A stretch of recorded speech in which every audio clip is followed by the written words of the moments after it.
Voz Abierta, el podcast de la editorial Neogranadina. Publicaciones, resultados de investigación académica, innovación e invitados especiales. Voz Abierta, miércoles 2 p.m. por UMNG Radio.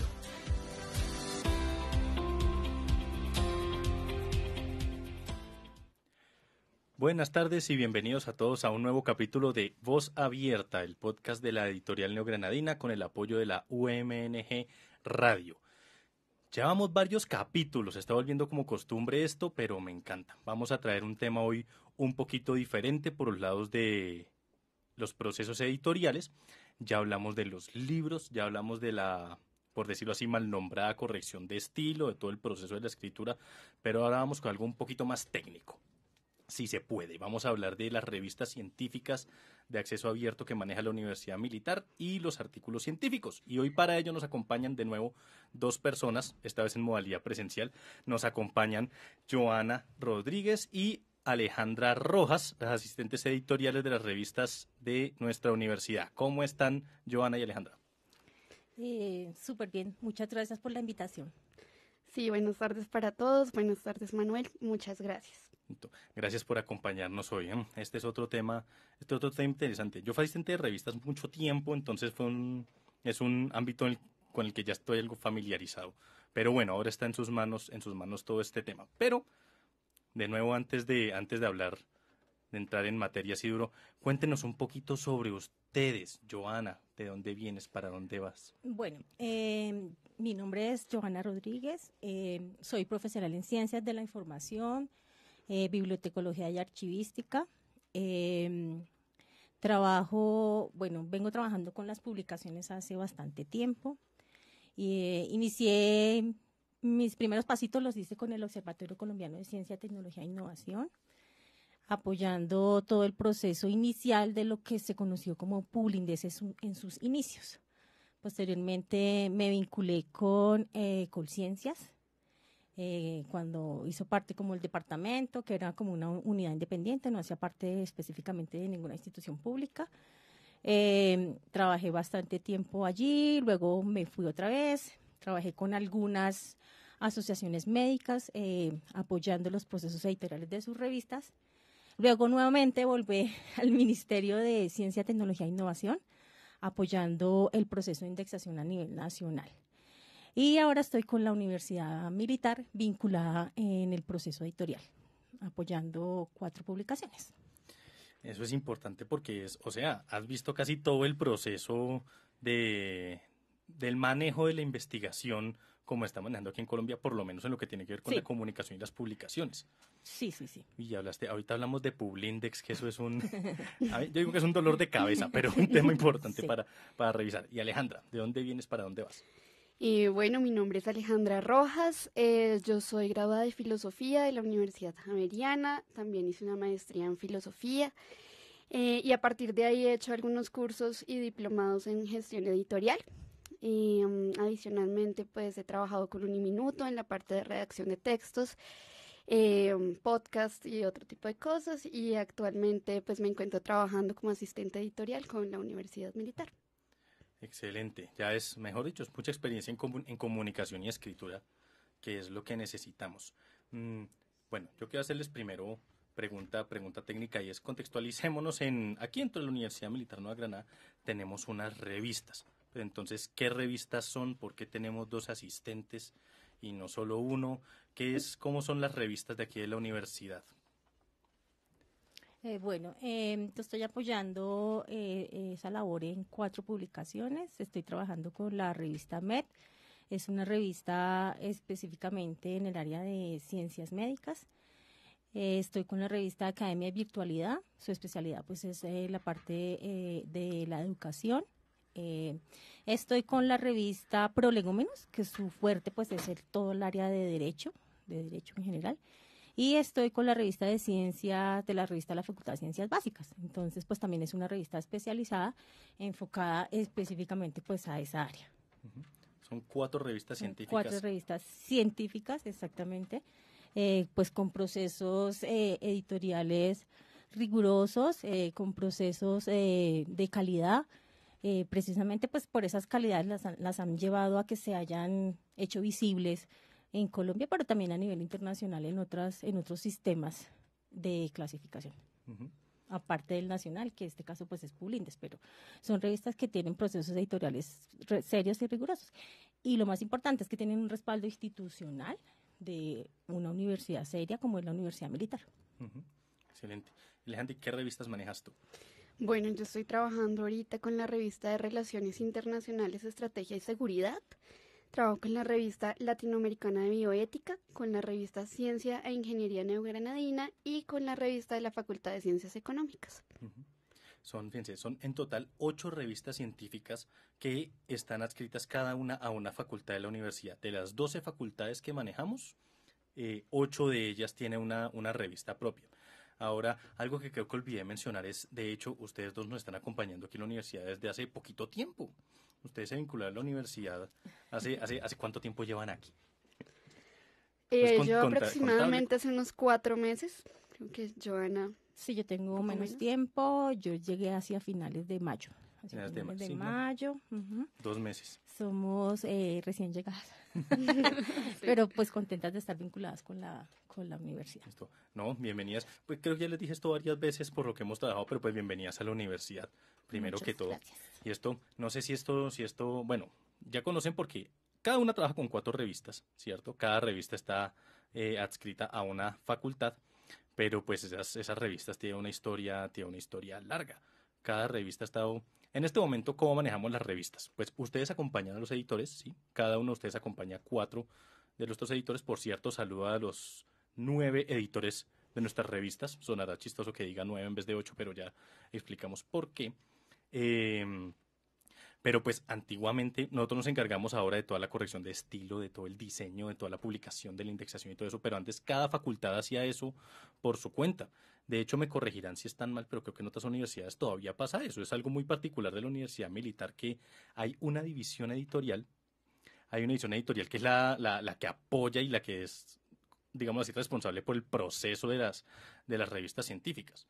Sé que hay otras universidades en las que cada facultad tiene que, casi que por sus propios medios, conseguir para corrección de estilo, para conseguir todo eso.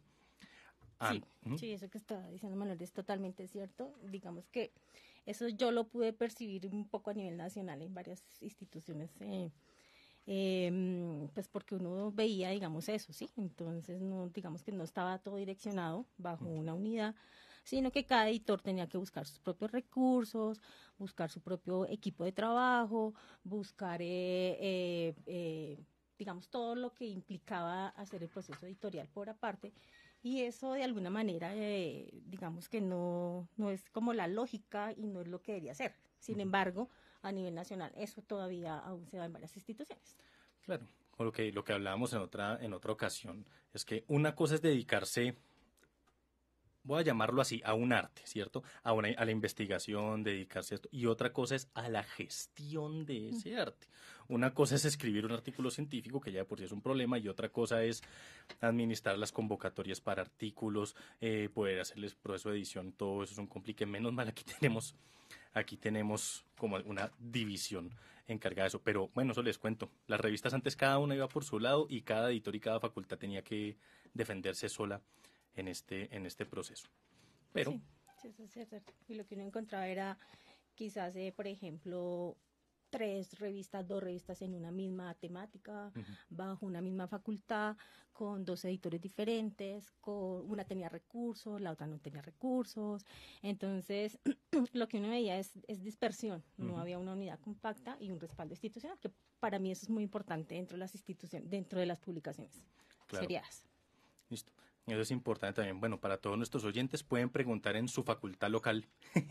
Las personas, bueno, eso hay que aclararlo un poco. La revista, por ejemplo, la revista MED está con la Facultad de Medicina. Esa no tiene pierde, esa es sencilla.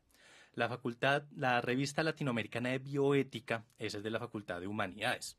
Por cierto, muy buena revista. Bueno, yo como filósofo hay muchos temas ahí como en común.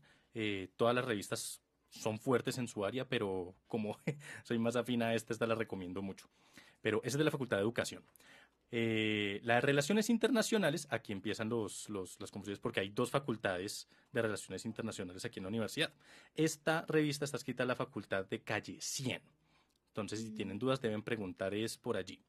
La de Economía también es de la facultad de Calle 100, la revista Facultad de Ciencias Económicas, la revista Prolegómenos, es revista de Derecho, como bien lo mencionaba Joana, esa es también de Calle 100, esa es de la facultad de este lado. Hay una facultad, la Facultad de Ciencia e Ingeniería Neogranadina. El fuerte de esta revista es la ingeniería.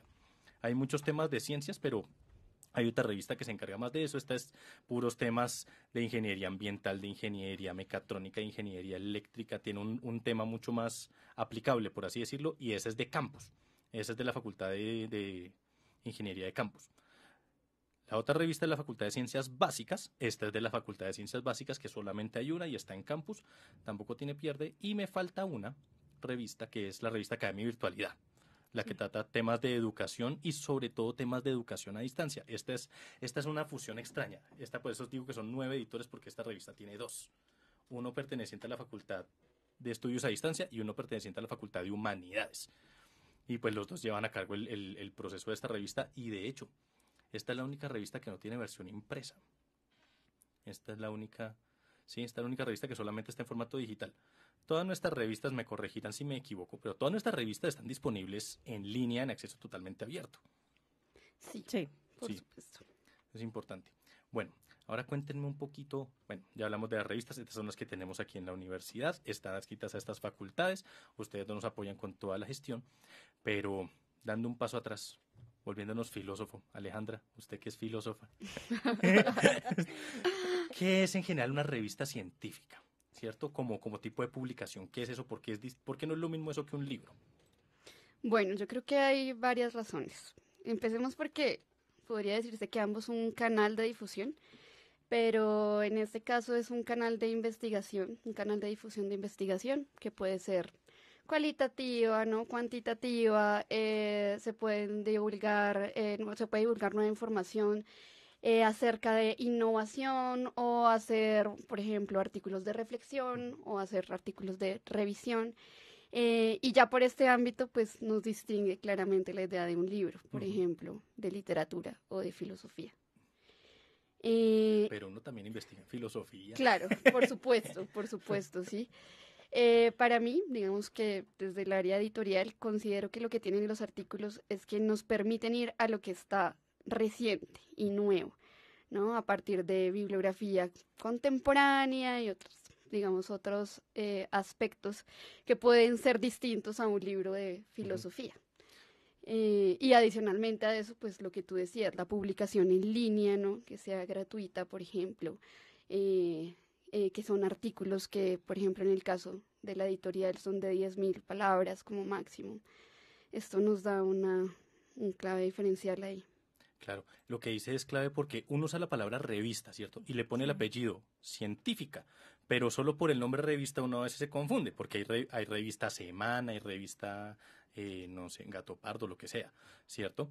Y uno tiende a confundirse, pero estas revistas propiamente no son revistas en ese sentido, son revistas en el sentido de que son periódicas, ¿cierto? Son publicaciones periódicas.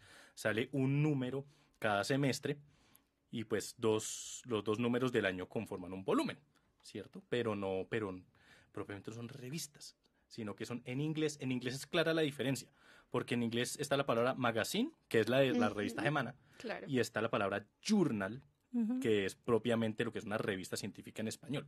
Que eso a veces se confunden porque las facultades pueden tener sus revistas de difusión, pero en la que cuentan sus eventos, que llegaron tales estudiantes, que el egresado tal se ganó el premio Nobel, yo qué sé.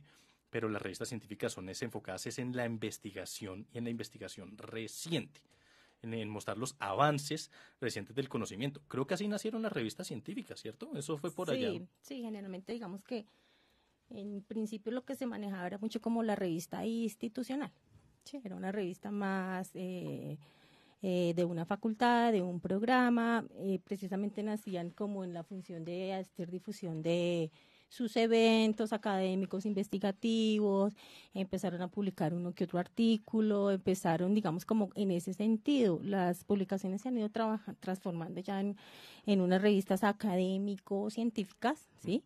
Precisamente porque ya detrás de esas publicaciones hay un respaldo institucional, digamos, en la cabeza de un editor, con un equipo editorial, ¿cierto? Con un equipo editorial, con un comité editorial científico que aportan, digamos, en la parte que le dan esa fortaleza a las publicaciones en la parte académica científica, y pues está, digamos, como todo lo que es ya, si es una publicación impresa, si es una publicación electrónica, o en línea, lo que sea, pero pues ya, digamos, las revistas se van transformando en el sentido que empiezan a vincular personas especializadas a su publicación, empiezan a transformarse en el sentido de qué vamos a publicar, buscar perfiles de los autores, quiénes podrían ser nuestros autores, empezar a mirar, todo eso va transformando las publicaciones y la van mejorando y la van publicando. Ya se está transformando en una revista no como nació, sino pues una revista ya de carácter más académico-científico, pero todo eso pues con un respaldo. Obviamente también está toda la parte de los pares, ¿cierto? Quienes certifican, pues, digamos, esa producción de cuáles son esos artículos que se están publicando y qué tipo de uso se le va a dar a esos artículos, pues, dependiendo si es un artículo resultado de proyectos de investigación o las tipologías de los artículos. Digamos que eso se fueron transformando y cada día, pues, se van transformando nuevamente. O sea, no están ya cerradas, sino que se van transformando. Eso, bueno. Hablemos un poco del proceso de las revistas porque ya tenemos claro listo. Una revista científica es una publicación seriada enfocada en la investigación y en publicar artículos de investigación. Pero entonces, ¿cómo arranca ese proceso? Y yo comenzaría por esta pregunta. ¿Quién puede publicar en una revista de estas? Porque entonces, bueno, cualquiera dice, yo he pensado este tema, yo me leí toda la reforma tributaria del gobierno y yo tengo estas opiniones y yo estoy seguro que son ciertas. ¿O quién puede presentarse a estas revistas? Usualmente, ¿cómo funciona? ¿Quiénes son los autores que se presentan a esto? Bueno, eso depende mucho del carácter de la revista, pero hablando de nuestras revistas específicamente tienen que ser personas que ya estén por lo menos en un proceso de maestría, ¿no? O doctorado, investigadores ya con experiencia. Lo que tú mencionabas, no es simplemente, bueno, yo quiero redactar un artículo porque conozco esto, no, sí hay que tener ciertos títulos y cierta trayectoria. Claro, es que si bien es un medio de difusión del conocimiento especializado, pues no es tan difusión a gran escala, digámoslo así mejor. Porque también, listo, ¿quiénes pueden publicar? Investigadores, fundamentalmente, es decir, personas mínimo con título profesional que estén realizando procesos o que hayan finalizado procesos de posgrado, de maestría y doctorado. Pero puede haber algún otro tipo, bueno, yo no sé, puede darse el caso de que un investigador con 3 postdoctorados, un crack de cracks en el área del derecho, va a publicar un artículo, pero él quiere hacerlo en compañía con un colega que es miembro de la mesa directiva de la empresa tal. ¿Eso sí funcionaría? ¿Podría publicarse algo así? Sí puede publicarse.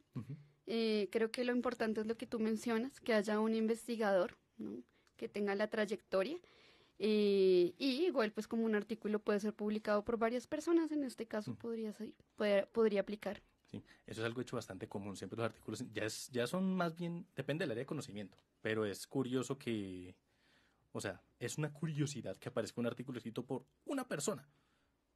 Eso ya no es algo común. No, pues generalmente digamos que son temáticas de pronto muy especializadas donde uno ve un solo autor, pero generalmente están varios autores detrás de esa producción, ¿cierto?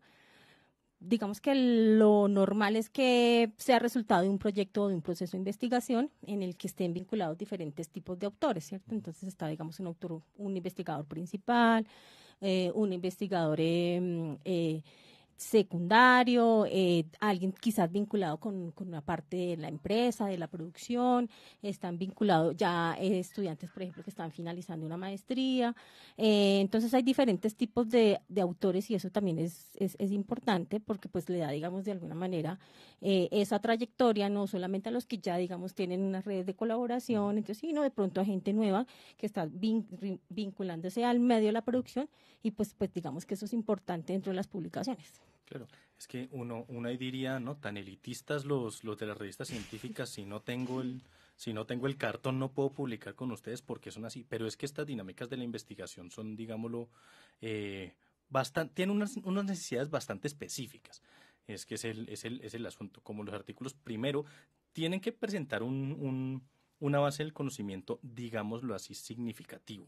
Una cosa que es verificada por los pares académicos. Es decir, a las revistas también se les exige que los artículos que publican también tengan ciertas condiciones, que los autores tengan cierto reconocimiento, que los autores como que le den sustento a esa información que se está transmitiendo. El mundo de la academia a veces no es feo, pero bueno.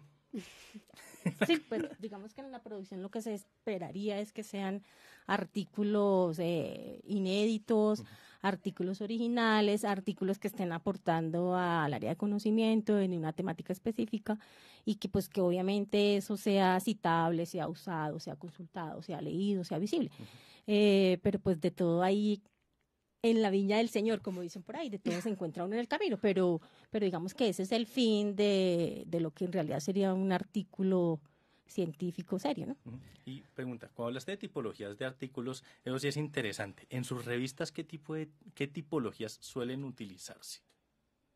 Que hayan visto por ahí. En mi caso, investigación, reflexión, usualmente. Revisión, algunas veces, pero fundamentalmente eso. Claro, en bioética, por ejemplo, hay mucho artículo de reflexión, pero si tú vas a ingeniería, pues habrá mucho más artículo de investigación, ¿no? Porque se muestran los resultados de una investigación usualmente, ¿no? Cuantitativa. Sí, totalmente cierto. Sí, digamos que en las revistas que yo manejo, pues están los artículos de investigación, artículos de reportes de caso, las revisiones, y los artículos de reflexión, digamos que son como los que más se manejan en las revistas de la institución de la Universidad Militar. Pues sin embargo, pues hay otro tipo de tipologías, pero digamos que son los que más. Esos son los principales. Sí. Y creo que esos son los que mencionas, son más que todo de la revista MED, de la revista de medicina. Exacto. Como ellos también necesitan revisiones de caso. Revisiones de caso, estudios de caso, revisiones bibliográficas, pero sí. Listo. Bien, y entonces llega un investigador, está haciendo su investigación, ¿cierto? Descubrió que el agua moja o lo que sea. Escribe su artículo, ¿cómo lo presenta? ¿Cómo funciona con estas revistas? Bueno, para empezar, pues es importante que ingrese a la página de revistas, revistas@unimilitar.edu.co. Esa misma. Y allí encontrará un botón donde dice postular un artículo y a partir de esto él va a encontrar todas las recomendaciones para publicar un artículo en determinada revista. Cada revista pues tiene sus propios reglas, digamos. Entonces, en principio es eso, que revise cada una de estas normas, de estas reglas y después de eso adecúe su artículo y lo envíe a través del proceso de la página. Claro, es que realmente es tan sencillo como hundir un botón. Lo que pasa es que la parte difícil es preparar todo lo que se va a hacer antes de hundir ese botón, ¿cierto? ¿Qué hay que tener? ¿Cuál sería el checklist de las cosas que tienen que tener? Por supuesto, el artículo escrito, ¿cierto?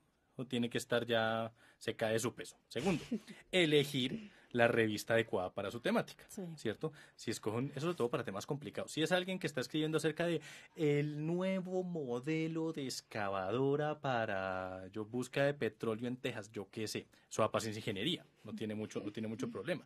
El alcance de las ecuaciones diferenciales en el área, eso va para ciencias básicas, no tiene pierde. Pero para temas extraños como, yo me acuerdo cuando había un artículo que era bien simpático. Era sobre educación, pero era como el implemento de tal estrategia educativa para la formación de contadores, era una cosa así.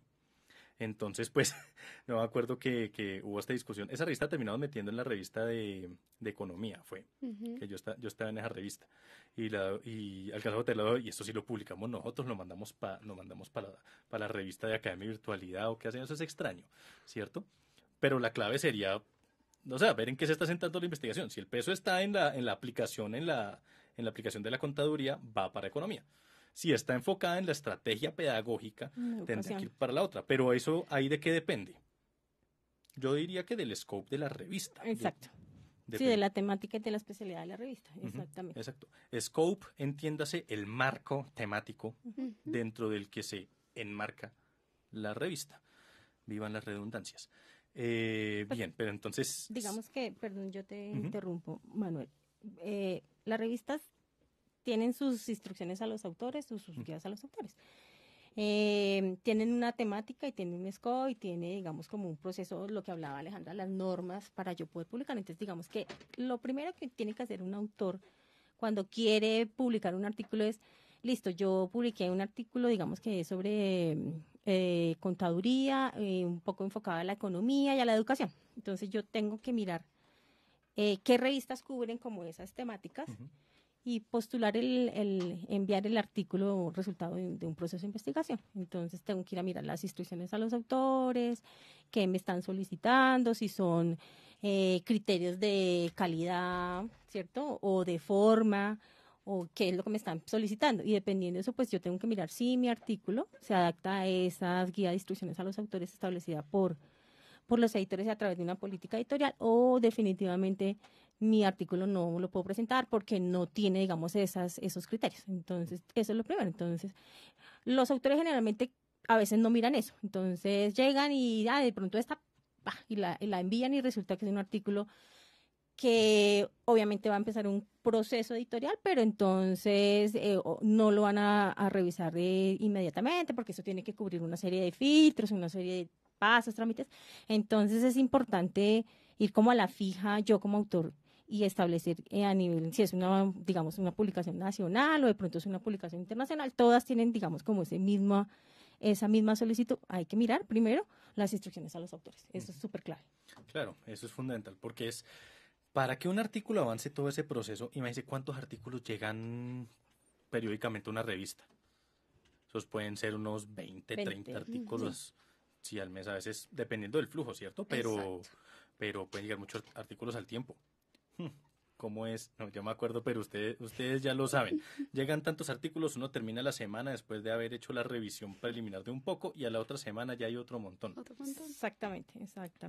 Y pasa que la mitad de los artículos, a este le falta de la carta de cesión de derechos. Exactamente. Este no tiene palabras clave. Este no tiene palabras clave, no presenta la estructura de un artículo científico, no trae el resumen, las palabras clave no son palabras clave, o sea, digamos que dentro de eso pues hay unas estructuras que específicamente ya está unos lineamientos y unas directrices en que le dice, mire, si usted quiere publicar con la revista MET, pues estas son las instrucciones, usted debe tener un manuscrito de la siguiente manera y envíelo, ¿sí? Creo que es respetuoso con el editor y con el equipo editorial y como yo como autor también hacer esas cosas desde el principio bien, pero pues generalmente se recibe de todo.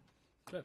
En un sentido como facilita el trabajo, pero no como, qué bueno me tocó trabajar menos, sino en el sentido que le puedo dar flujo rápido, lo puedo hacer, lo puedo mandar, listo, cumple con todo, no tiene inconveniente, lo mando a pares de una vez, porque ese es otro proceso. Exactamente, es otro proceso. Así, de los que se le ocurra, así, porque cada revista tiene sus instrucciones que pueden consultarse en revistaseditorial@unimiltar.com, pero así que se le venga que es importante tener en cuenta así en general, claro. Se me ocurre a mí el sistema de citación, ver qué cuadre. Exactamente. Cada revista tiene su sistema. Entonces, yo me acuerdo, Ciencia e Ingeniería usaba el sistema IEEE. Bioética y Medicina usan Vancouver. Y a Bioética, yo a la revista de Bioética, me acuerdo, llegaban un poco de artículos en formato APA. Y es que por favor, ajuste las reglas Vancouver. Es repetir eso. ¿Qué más es importante tener en cuenta así general? Pues bueno, yo creo que particularmente en mis 4 revistas hay una estructura que es muy fija y que creo que es muy importante para cualquier autor que quiera publicar. Uno es el abstract. Sí, creo que nuestra estructura no parte desde una introducción, sino desde un resumen que debe tener 250 palabras, ¿sí? En general. Palabras clave, ¿no? Que era lo que nos decía Joana. Esto es muy importante porque estas palabras claves son las que van a ayudar a que el artículo se difunda y a que las personas lo encuentren más fácilmente. Entonces, una ayuda son los tesauros, ¿no? Lo importante es que sean de 4 a 6. Posteriormente, incluir una introducción, que usualmente debe también manejar al final la metodología y los materiales usados en caso de determinado tipo de artículo, ¿no? Obviamente el cuerpo del texto, una parte donde se presenten los resultados y donde se hable de unas conclusiones, ¿no? O discusión, que es la última parte donde se van a analizar las conclusiones. Creo que en general varios artículos manejan esta estructura. No sé cómo son en las tuyas, creo que sí. Se maneja igual, entonces hay un abstract, hay unas palabras clave, una introducción, una metodología, discusiones, conclusiones y el respaldo ese de las referencias bibliográficas que son bien importantes dentro de lo que se hace en el estado del arte cuando uno va a publicar, y es mirar digamos que otros artículos apoyan ese proceso de investigación. Entonces, a veces uno en las referencias se encuentra cosas extrañas, en los aptos también se encuentran cosas extrañas y uno empieza a detectar cositas y uno se da cuenta que realmente no son resultados de un proceso de investigación serio, riguroso, sino que a veces envían la información o porque necesitan que les digan, bueno, ustedes tienen que postular un artículo y que sencillamente lo postularon y ya, pero a veces no presentan esa estructura. Entonces, lo que yo me he venido dando cuenta es que envía muchos artículos sencillamente por el hecho de, me pidieron postular un artículo, mandemos cualquier cosa. Uh-huh. Sí, eso es complejo. Yo me acuerdo que yo me fijaba mucho en la bibliografía, precisamente, sobre todo en lo reciente de las referencias utilizadas, ¿cierto? Que fueran de no más de 5 años, o que por lo menos un buen porcentaje de las referencias bibliográficas sean de los últimos 5 años. Porque uno ve, claro, tienes 5 referencias y una es de 1988, una es Platón y la otra es, sí, así de los 70, 90 por acá. Entonces, no hay de ahí la conclusión básica es, no hizo una buena revisión del estado del arte, no sé qué tan actualizado está esto. Es complejo. La publicación de estos artículos es garantizar que se está poniendo información nueva, se está aportando información nueva. Una cosa que me sacaba a mí dolores de cabeza tremendos eran las imágenes, las tablas, el material gráfico que llaman, ¿cierto? Porque siempre mandaban, claro, uno escribe su artículo y uno va pensando como buen autor, ¿cierto? Está pensando, y aquí le pongo la tabla y le explico así, y mandan el manuscrito en Word con las tablas o las imaginetas ahí pegadas. Pero díganme si es mentira, eso no nos sirve. O mejor dicho, es muy difícil para nosotros manejarlo así, porque es que nos toca sacar las imágenes de allí y hay casos en los que nos toca casi que rediseñar las tablas. ¿La solución cuál es? Y creo que eso está en las instrucciones para autores de todas las revistas. Todo el material gráfico tiene que estar listo, que esté en el manuscrito para saber en dónde va, pero tiene que venir en una carpetica aparte. Y tiene que venir en formato editable, que es la otra, porque mandan, bueno, yo qué sé, una tabla para los economistas, que las tablas son fundamentales para su quehacer investigativo usual, ¿cierto? Que nos manden una tabla en formato de imagen, ¿cierto? Hizo la tablita en Excel bien bonita y lo que hizo fue que la convirtió en imagen y la pegó en el Word, porque pegar el Excel en un Word directamente es muy difícil, pero pues nos queda esa imagen allí, a eso no podemos editarlo, si se le fue mal una palabra allí no le podemos hacer nada. Es importante que nos mande el formato en Excel editable desde cero. Lo mismo con las gráficas de torta, siempre hay artículos con gráficas de barras, esos gráficos de tendencia, incluso con imágenes, con todas las que tienen imágenes. En medicina se usan muchas imágenes, pero es importante que vengan en buena calidad, que no estén difuminadas. Bueno, las imágenes eran un dolor de cabeza siempre. Sí, a mí sí me parece que, digamos que en la editorial ahí está esa política de lo primero que hay que hacer es entonces un formato de metadatos, en donde está la información del autor, su correo electrónico, su ORCID, su afiliación institucional o su filiación institucional, y ese buen resumen, esas palabras clave, que tenga la cantidad de palabras claves que se necesitan, que sean, digamos, usando tesauros, que el resumen esté, pues, un resumen bien hecho, no más de 250 palabras. Lo mismo el formato de sesión de derechos. Estos, digamos que esos son como los primeros shell leaks que se hacen dentro de los procesos editoriales una vez que llega un artículo, que podría pasar, digamos, como a la siguiente fase, que sería el proceso de evaluación por pares. Pero pues esos, digamos que Me parece una muy buena práctica que ha institucionalizado la universidad y que permite, digamos, hacer esos primeros filtros. Ujú. Claro, a veces es complejo porque los autores se demoran en responder, pero pues es lo que nos garantiza que el artículo salga bien. Entonces, recordar y rápido. Número 1, primero que todo, revisa las instrucciones para autores, que ahí está, realmente el checklist lo encuentran allí, específico para cada revista. Pero en términos generales, tener en cuenta los metadatos, las palabras clave, el resumen que no se pase de 250 palabras y que sea bien específico, que la estructura del artículo esté bien hecha, tener en cuenta suficientes referencias bibliográficas, lo suficientemente actuales, de 5 añitos para acá, el material gráfico que esté en sus formatos editables, que era lo otro que habíamos dicho, dijimos otra cosa. Carta de cesión de derechos. La carta de cesión formato. de derechos, el formato de metadatos, eso se encuentra todo. Si no está para descargar ahí en la página, se puede mandar un correo al correo de la revista. Cada revista tiene su correo que está en su página web. No puedo hacer la publicidad política pagada en este instante, pero sí puedo hacer el de ustedes. Hay 2 correos electrónicos que son asistente-editorial. Así todo pegado y en minúscula, asistenteeditorial.revistas número 1 @unimilitar.edu.co o asistenteeditorial.revistas número 2 @unimilitar.edu.co. Allí pueden comunicarse con ustedes para resolver dudas de no encuentro este formato, se lo enviamos y se puede prestar esa ayuda para los autores. Bueno, suponiendo que un autor muy juicioso, muy diligente, se sentó con sus coinvestigadores, escribieron un artículo, tuvieron en cuenta armaron su resumen, tienen las referencias actualizadas, tienen la carpetica bien armada, lo mandaron, el editor lo revisó, usted lo revisa, no está bien, se va para pares. ¿Cómo funciona ese proceso? El famoso proceso de evaluación por pares académicos. ¿Qué es lo importante de ese proceso? Lo importante es todo es importante en ese proceso.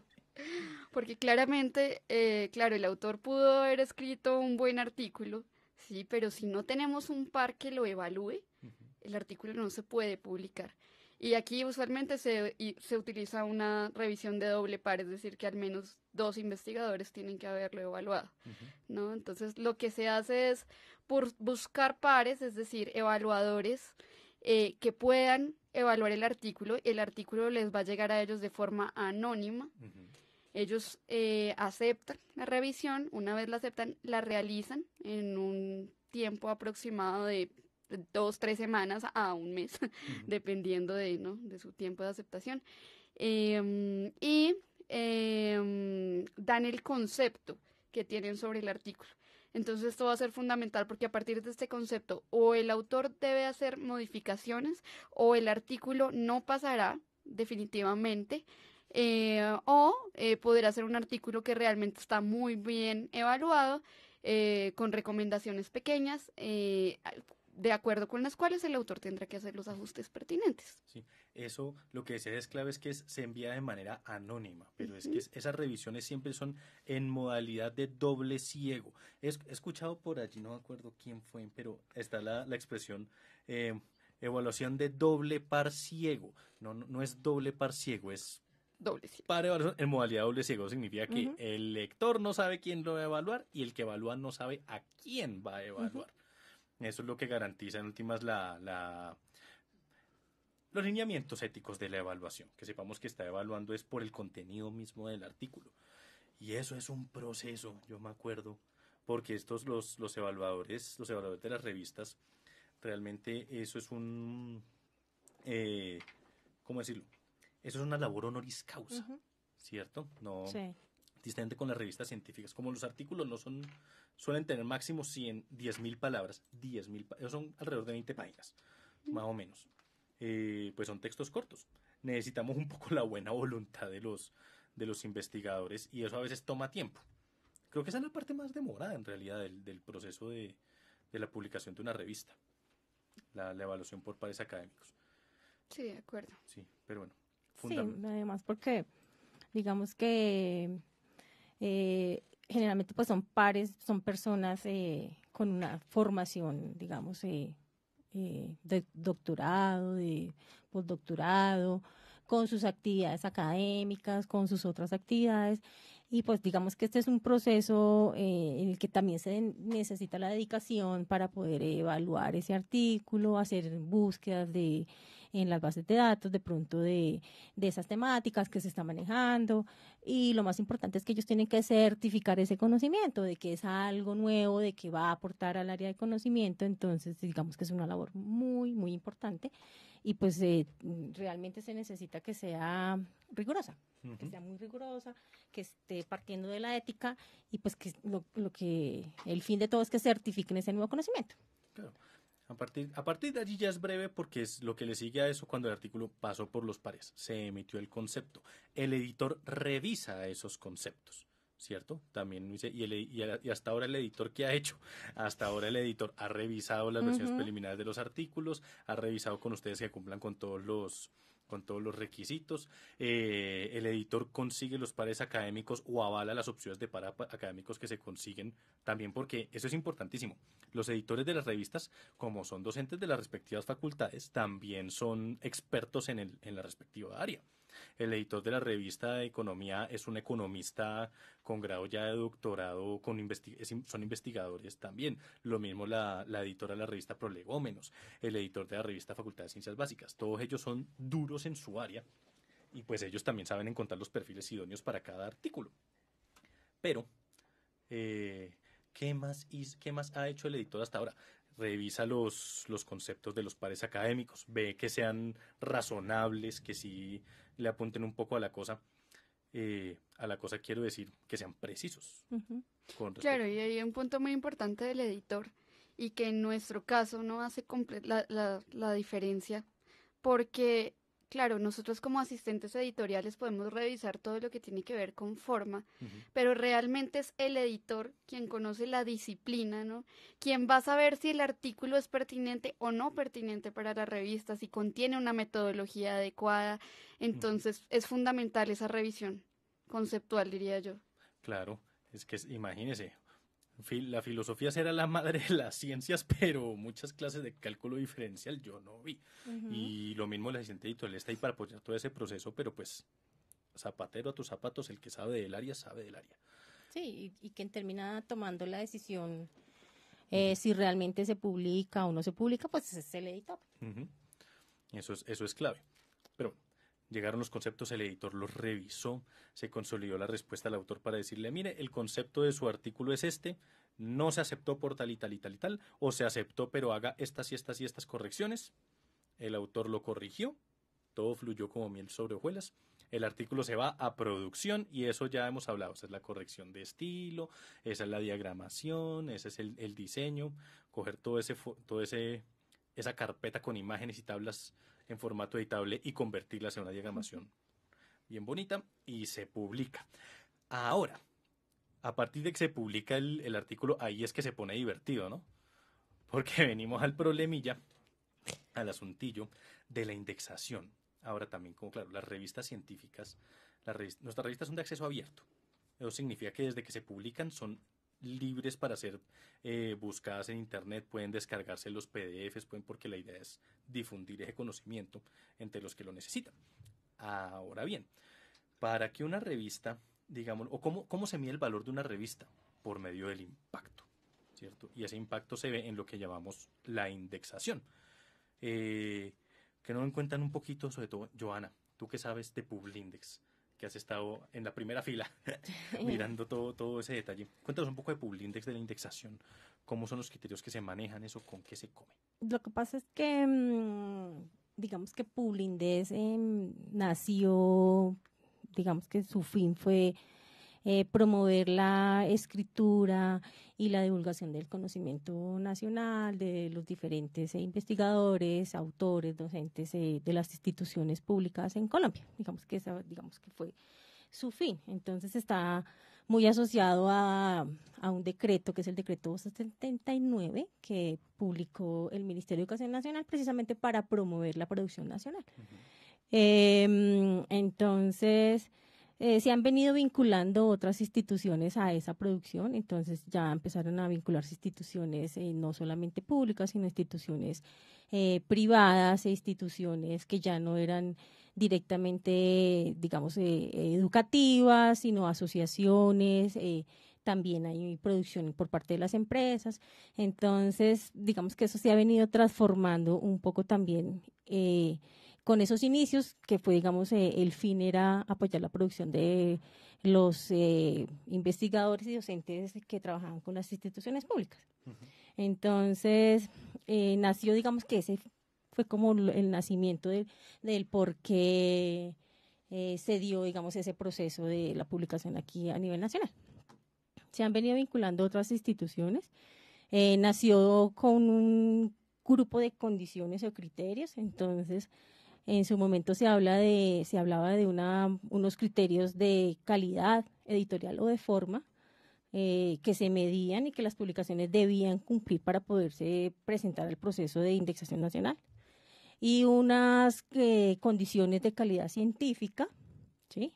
Que hablamos, por ejemplo, condiciones de quién es el editor de la revista, qué grado de escolaridad tiene el editor, quiénes conforman ese comité editorial científico y de alguna manera respaldan el trabajo que realiza también el editor, quiénes hacen parte de ese grupo de pares evaluadores, cuáles son sus calidades de formación, qué producción tienen, ¿sí? Cuáles son los perfiles de los autores. Entonces, todo eso está muy amarrado a la parte de la calidad científica de lo que es una publicación.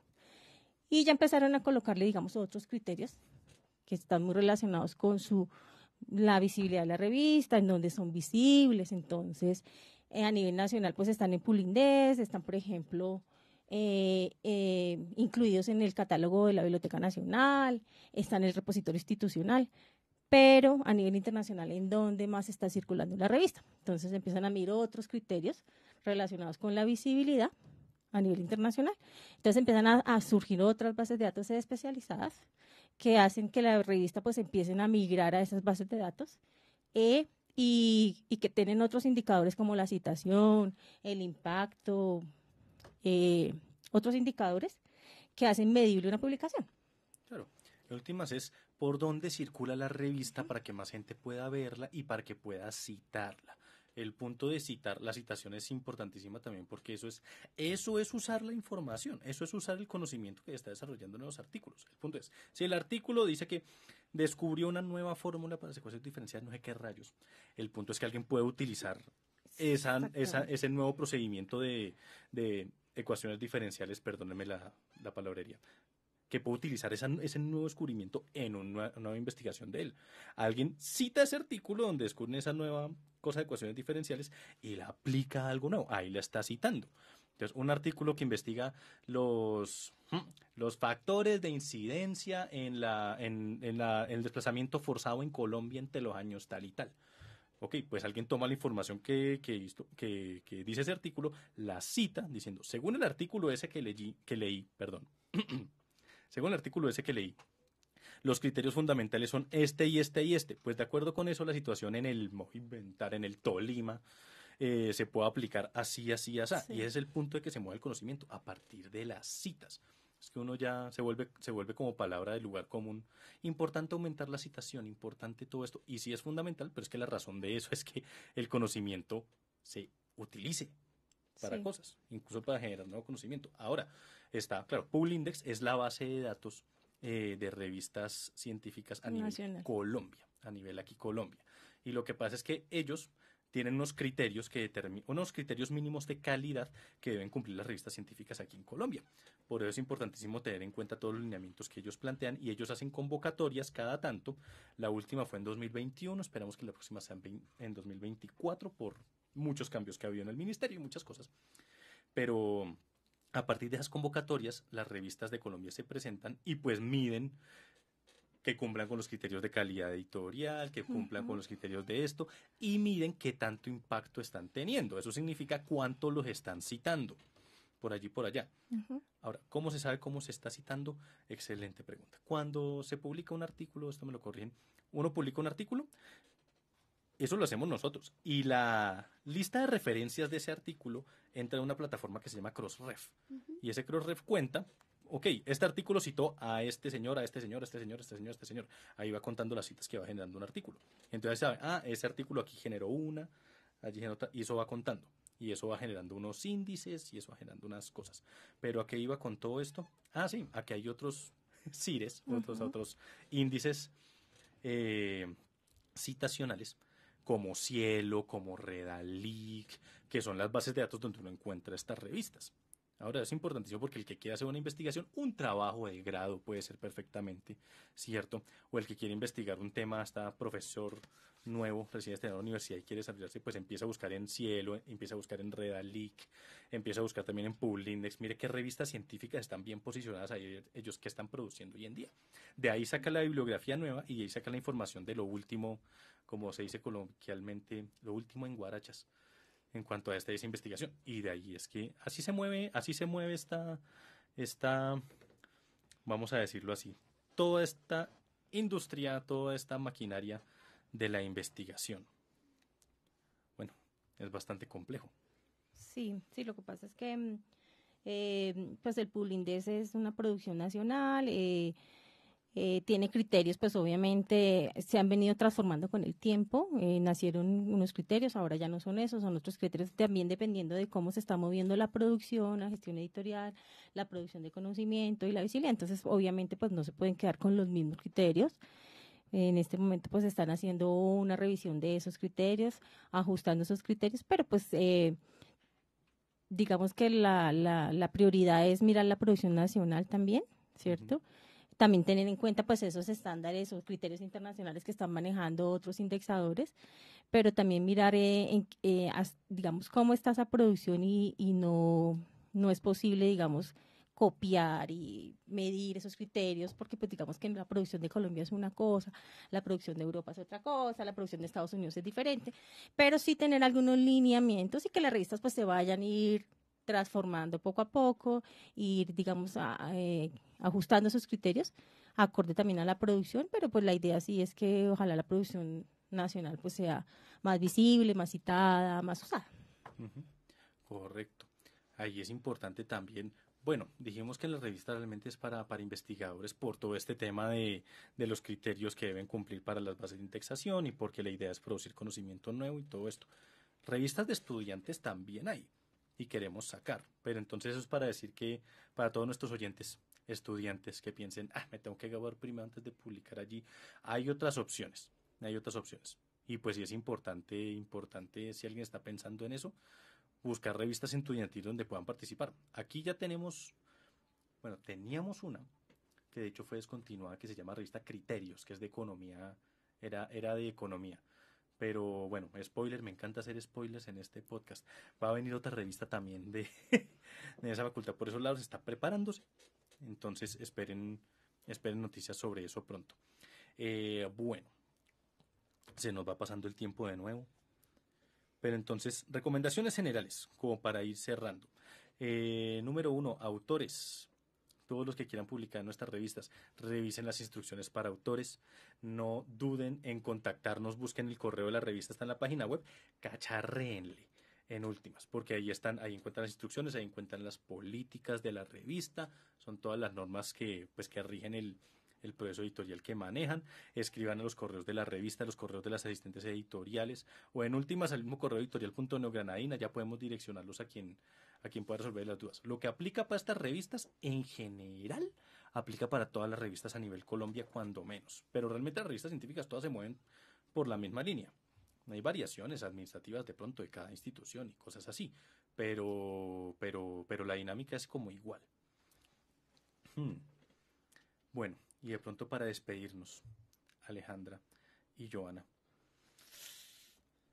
No, voy a hacer... La pregunta final. La pregunta final. No les voy a preguntar cuál es su revista favorita porque yo sé que las 8 son fantásticas. O sea, sí. las he visto y son difíciles escoger. Sí, no nos va a meter en un problema acá con los editores. No. Hablemos de los artículos. No, iba a preguntarle nada. Hablemos de algo más tranquilo. No, díganme simplemente cuál ha sido como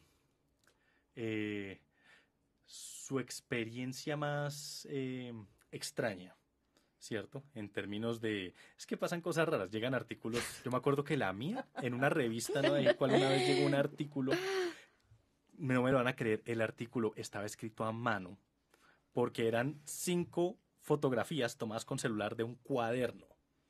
O sea, la revista llegó y estaba dibujado con lápiz. Las gráficas del artículo eran así. Yo me acuerdo que yo vi eso, lo vi con el editor en ese momento y éramos, ¿qué es esto? Por Dios, ¿cómo se les ocurre mandarnos algo así? Eso fue algo para mí memorable. No sé, ¿qué les ha pasado así simpático con los pares evaluadores, con los autores? Eso siempre hay historias chistosas. Pues de ese nivel, todavía no. Sí, esa fue muy rara. Sí, por ejemplo, yo tengo muy presente un artículo que salió el año pasado, que más allá de lo chistoso es que era un tema tan complejo, porque era el diseño de una máquina para cortar lasaña. Ok. Entonces, es un artículo buenísimo porque además es para una empresa, ¿no? Entonces, todo el artículo expone cómo se debe hacer la máquina, ¿no? O qué diseño debe tener y qué aportes tiene, que son cosas que usualmente no sabemos en la vida cotidiana, ¿no?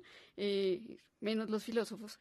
Menos todavía. Que es que una máquina requiere un operador que la mueva, ¿no? Con la mano, que requiere tiempo, que se desperdicia producto, y toda esta máquina lo que hacía era evitar todos estos problemas de salud que tenían, ¿no? Pero claro, luego tú como asistente editorial, ¿no?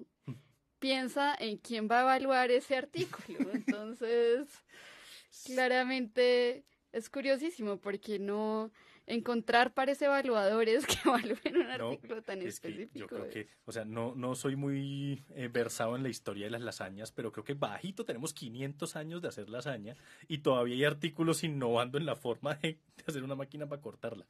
Ok, ese está simpático. Y Joana, sé que llevas poco tiempo con nosotros desde... Sí, llevo muy poco tiempo, pero recuerdo una anécdota, pues digamos que curiosa. Y alguien pidió hablar conmigo sobre un producto que tenía él y que él iba a publicar. Entonces yo me imaginé que era pues un artículo. Entonces yo le dije, bueno, entonces pues si quiere yo le puedo guiar cómo está el artículo, le puedo hacer una revisión, le puedo dar unas sugerencias. Y él me decía, no, es que esa no es, la producción no es un artículo. Y yo, no, es que es un cuadro. Entonces yo saco el cuadro y yo, pero no entiendo, yo lo miraba y decía, de verdad sí me está presentando el cuadro. Entonces me decía, sí, es que esta es mi producción. Entonces yo le decía, no, sí, está muy interesante su cuadro y todo, pero es que no, o sea, no es posible que esto se publique en una revista. De esto, pues, no sé, de pronto hay de usted cómo lo produjo, con quién lo produjo, qué productos usó, qué tintas, no, es que es esto. Y me seguía insistiendo, le dije, bueno, pues esta es una producción, pero resulta que no le aplica al modelo de clasificación de publicaciones, quizás le aplica es otro producto, es el resultado, es una obra, entonces es otro tipo de producción y no podría participar en un proceso de indexación de publicaciones. No, claro. Uno entrenado en las revistas, ¿a quién lo remite? ¿Qué hago? Entonces, obviamente, no, al modelo de clasificación de grupos, usted de pronto pertenece a algún grupo, alguna cosa, con quien lo hizo solito, guiarlo, digamos que no era es importante la producción, pero no era un producto resultado de un proceso de investigación y que el resultado era un artículo, pero bueno, ahí logré como guiarlo y todo, pero pues yo no me imaginé ver el cuadro del señor preguntándome que lo quería publicar en la revista. Yo, no, claro, no. A mí sí me ha pasado ya como editor general que mire, es que yo tengo este escrito, yo quiero hacer un libro con ello como, ok, listo, entonces este escrito hay que hacerle esto, ajustemos aquí, uno más o menos sabe, ¿cierto? Pero me llegan para una revista con un cuadro, yo, madre mía, ¿dónde lo mando? No, sección de museos, no sé. Bueno, pero sí. Ya logró entender que es importante, que es otra producción, pero pues que no aplicaba un proceso de clasificación, claro, de revistas ni de pero hay una categoría, esto es investigación, creación. Exacto. Hay productos de creación. Exacto. Sí, pero bueno, en el artículo, no entran en el artículo científico, hay que buscar otra forma. Exacto, es otra manera de hacer visible su producción. Esto no, moraleja de la historia. Damas y caballeros oyentes, sí pueden producir cuadros, pero no lo pueden publicar en una revista, hay que buscar. O sea, sí es posible, sí, pero no así. En fin, bueno, Joana, Alejandra, muchas gracias por acompañarnos el día de hoy. Fue muy divertido hablar de un tema tan curioso como las revistas científicas. Esto es importante mirarlo. Podemos hacer una versión 2 de este capítulo porque hemos recibido muchas dudas a la editorial con respecto a este tema y hay mucho por mirar. Pero bueno, seguimos adelante. Muchas gracias por acompañarnos. ¿Alguna reflexión final? ¿Alguna duda, comentario, sugerencia, objeción? No, muchas gracias, Manuel. Muchas gracias pues también a los oyentes. Creo que para cerrar, y lo más importante para mí de esta conversación es eso, si hay alguien que desee publicar, que tenga en cuenta todos los criterios que mencionábamos, ¿no? Sobre todo que tengan en cuenta cosas tan importantes como las formas de citación, los criterios de referenciación, los resúmenes, todo esto es clave para que podamos recibir un artículo. Y bueno, otro aspecto que a mí me quedó ahí como, ¿no? Es el tema de los estudiantes, porque considero que si un estudiante quiere publicar, también puede hacerlo vinculándose a un grupo de investigación para este caso, ¿no? En el caso de nuestras revistas. En nuestros semilleros, pregunten por nuestros semilleros. Sí tenemos semilleros, damas y caballeros. ¿Joana? Nada, pues hacerse la pregunta de por qué uno quiere publicar, ¿cierto? Más allá, digamos, de procesos de investigación, pues está como el querer publicar, el querer hacer un buen artículo, el querer aportar a la producción, más allá de qué tipo de reconocimiento voy a recibir, es más apoyar digamos, a la producción a nivel nacional de su institución y que esté, digamos, vinculando de pronto, apoyando a un joven investigador, a un joven estudiante, entonces apoyar también, digamos, que ese tipo de producción es importante. Perfecto. Bueno, ya lo oyeron. Cualquier duda, ante todo, pregunten. Estamos atentos a todas sus dudas, a todos sus comentarios. Si quieren comentar, ya que estamos por aquí en Facebook Live, dejarnos cualquier inquietud, también podemos responderles. O solamente escríbanos o búsquennos aquí en Calle 100, en la sede Campus Cajicá. Estaremos atentos para responder cualquier duda. Y bueno, nuevamente, Alejandra y Joana, muchas gracias por acompañarnos el día de hoy. Nos veremos nuevamente. Y a todos, por favor, acompáñenos en un próximo capítulo de Voz Abierta, que seguiremos tratando de estos temas de edición, temas de publicaciones y más temas raros que de pronto se nos ocurran por el camino. Muchas gracias a todos, que tengan una feliz tarde y nos veremos muy pronto. Síguenos en nuestras redes sociales, fanpage, Instagram, LinkedIn y YouTube. Editorial Neogranadina, comprometida con la divulgación del conocimiento.